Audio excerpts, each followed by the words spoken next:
আসসালামু আলাইকুম। আমি আবারও চলে আসলাম নতুন একটি গল্প নিয়ে আপনাদের মাঝে। আশা করি সবাই ভালো আছেন। আমিও ভালো আছি। তো আমার জীবনের একটা কাহিনী বলবো, আমার জীবনের একটা গল্প। আপনারা পুরো ভিডিওটি দেখে যাবেন। আমার স্বামী সাহেব বিদেশে থাকে। আমি বাড়িতে থাকি। আমার স্বামী বিদেশে থাকে।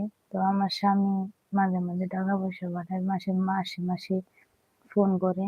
তার সাথে তেমন একটা যোগাযোগ হয় না। এমনকি আমার হাতে যে এরকম একটা ফোনও ছিল না যে তারে দেখবো আর কথা কমু।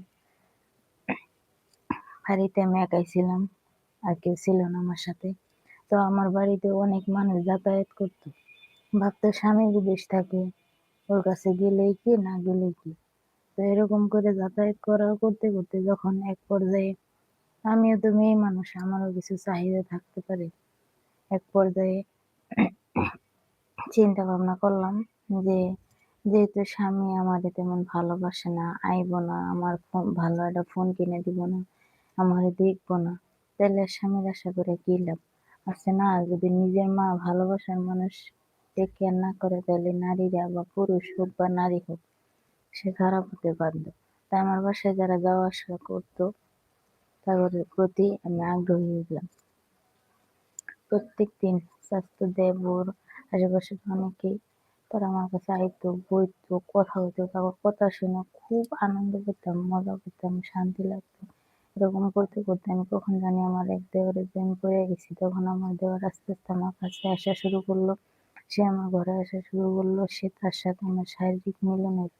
সে যখন আমার আদর করতো, তার ওই জিনিসটা আমি যে কত মজা পাইতাম। সে আমার বডিতে হাত দিত, শরীরে হাত দিত, কত মজা করে মানে আদর করতো। অনেক শান্তি পাইতাম আমি। মনে হতো দুনিয়ার সব সুখ যেন এই জায়গায়। যে সুখটা আমি স্বামীর কাছে আদৌ পাই নাই, কখনোই পাই নাই। প্রত্যেক দিন আমার কাছে আইতো, প্রত্যেক রাতে আমার কাছে আইতো। আইসা এত মজা করে আমার আদর করে যেত।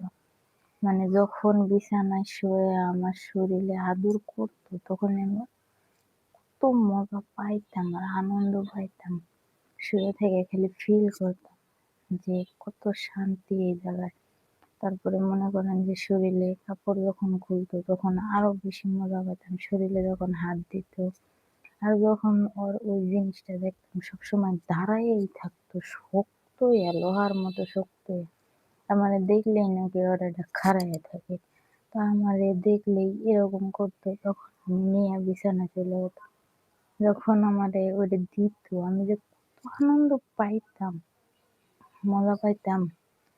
তো সবাই ভালো থাকবেন, সুস্থ থাকবেন। আজ এই পর্যন্ত। আবার সামনে নতুন একটি ভিডিও নিয়ে আসবো। আল্লাহ হাফেজ।